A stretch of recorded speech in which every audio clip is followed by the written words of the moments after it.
Mas muito boa tarde, é um prazer recebê-los aqui. Eu estou lendo para vocês a mensagem que eu estou enviando aos senadores, às senadoras, e uma mensagem ao povo brasileiro. Brasília, 16 de agosto. Dirijo-me à população brasileira e às senhoras e aos senhores senadores para manifestar mais uma vez meu compromisso com a democracia e com as medidas necessárias à superação do impasse político que tantos prejuízos já causou ao país.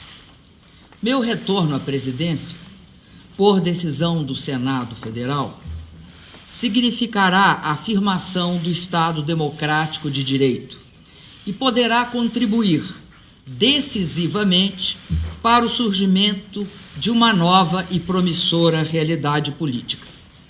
Minha responsabilidade é grande. Na jornada para me defender do impeachment, me aproximei mais do povo. Tive oportunidade de ouvir seu reconhecimento e receber seu carinho.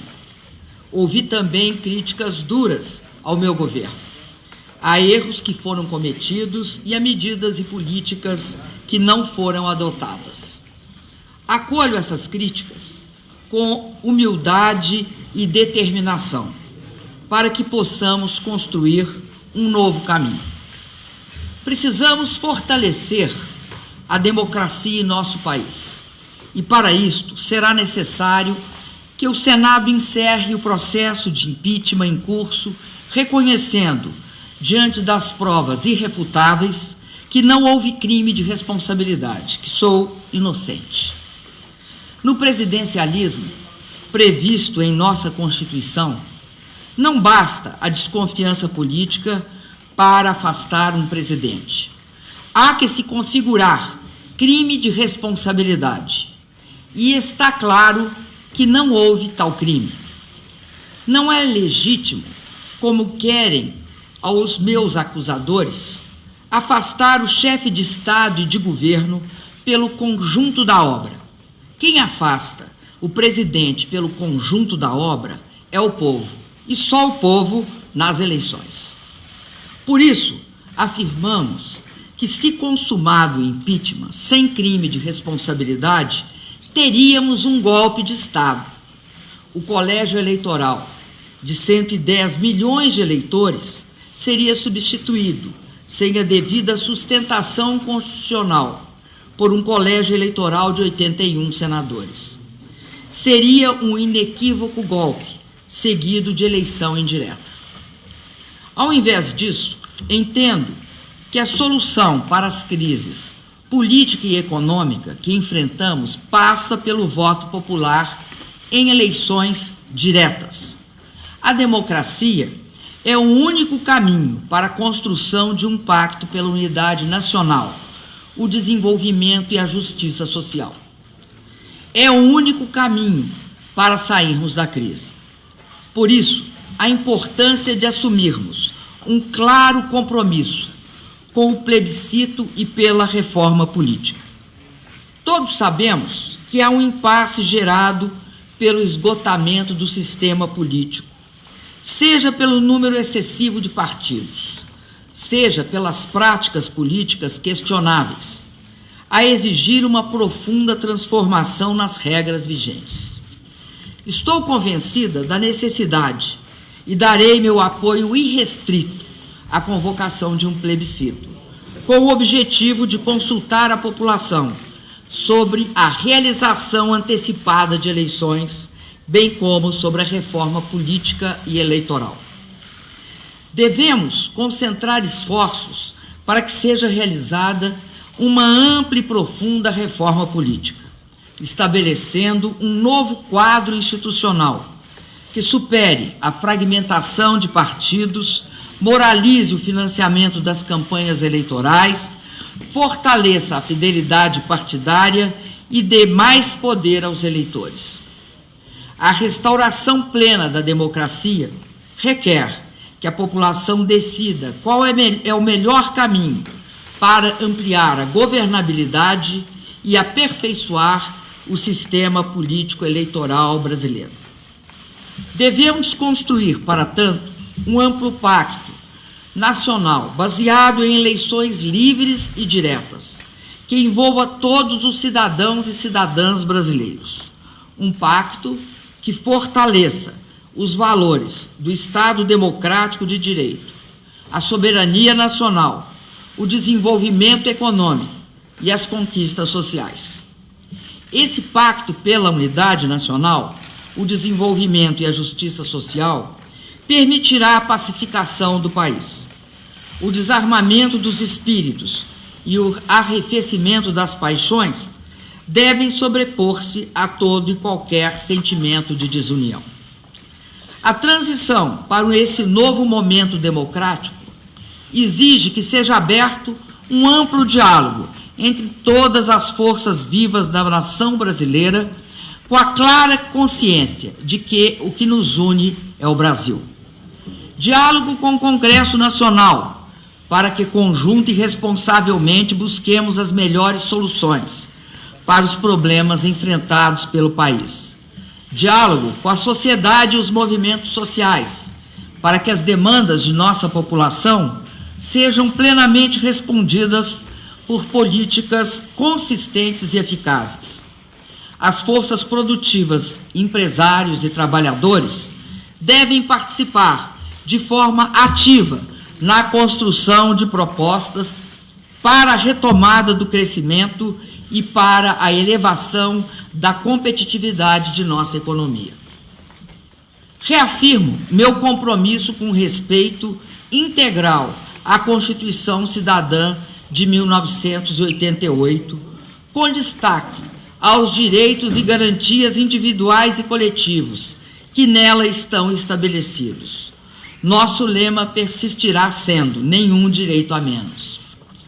As políticas sociais que transformaram a vida de nossa população, assegurando oportunidades para todas as pessoas e valorizando a igualdade e a diversidade, deverão ser mantidas e renovadas. A riqueza e a força de nossa cultura devem ser valorizadas como elemento fundador de nossa nacionalidade. Gerar mais e melhores empregos, fortalecer a saúde pública, ampliar o acesso e elevar a qualidade da educação, assegurar o direito à moradia e expandir a mobilidade urbana. São todos investimentos prioritários para o Brasil. Todas as variáveis da economia e os instrumentos da política precisam ser canalizados para o país voltar a crescer e gerar empregos. Isso é muito necessário, porque desde o início do meu segundo mandato, medidas, ações e reformas necessárias para o país enfrentar a grave crise econômica foram bloqueadas e as chamadas pautas-bomba foram impostas sobre a lógica irresponsável do quanto pior, melhor. Houve um esforço obsessivo para desgastar o governo, pouco importando os resultados danosos impostos à população. Podemos superar este momento e, juntos, buscar o crescimento econômico e a estabilidade, o fortalecimento da soberania nacional e a defesa do pré-sal e de nossas riquezas naturais e minerárias. É fundamental a continuidade da luta contra a corrupção.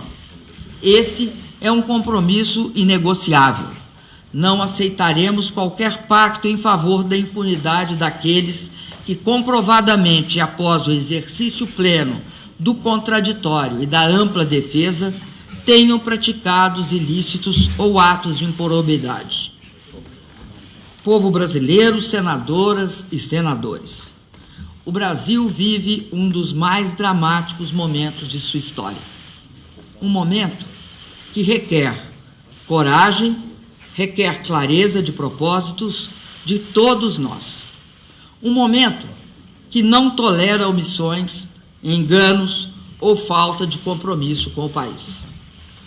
Não devemos permitir que uma eventual ruptura da ordem democrática, baseada no impeachment sem crime de responsabilidade, fragilize nossa democracia, com o sacrifício dos direitos assegurados na Constituição de 1988. Unamos nossas forças e nossos propósitos na defesa da democracia, o lado certo da história. Tenho orgulho de ser a primeira mulher eleita presidenta do Brasil. Tenho orgulho de dizer que, nesses anos, exerci meu mandato de forma digna e honesta. Honrei os votos que recebi. Em nome desses votos e em nome de todo o povo do meu país, vou lutar com todos os instrumentos legais de que disponho para assegurar a democracia no Brasil. A essa altura, todos sabem que não cometi crime de responsabilidade, que não há razão legal para esse processo de impeachment, pois não há crime. Os atos que pratiquei foram atos legais, atos necessários, atos de governo, atos idênticos aos executados pelos presidentes que me antecederam. Não era crime na época deles e também não é crime agora. Jamais se encontrará na minha vida registro de desonestidade, covardia ou traição. Ao contrário dos que deram início a esse processo injusto e ilegal, não tenho contas secretas no exterior, nunca desviei um único centavo do patrimônio público para meu enriquecimento pessoal ou de terceiros e não recebi propina de ninguém. Esse processo de impeachment é frágil, juridicamente inconsistente, um processo injusto, desencadeado contra uma pessoa honesta e inocente. O que peço às senadoras e aos senadores é que não se faça a injustiça de me condenar por um crime que não cometi. Não existe injustiça mais devastadora do que condenar um inocente. A vida me ensinou o sentido mais profundo da esperança. Resisti ao cárcere e à tortura. Gostaria de não ter que resistir à fraude e à mais infame injustiça. Minha esperança existe porque é também a esperança democrática do povo brasileiro, que me elegeu 2 vezes presidente. Quem deve decidir o futuro do país é o nosso povo. A democracia há de vencer. Muito obrigado.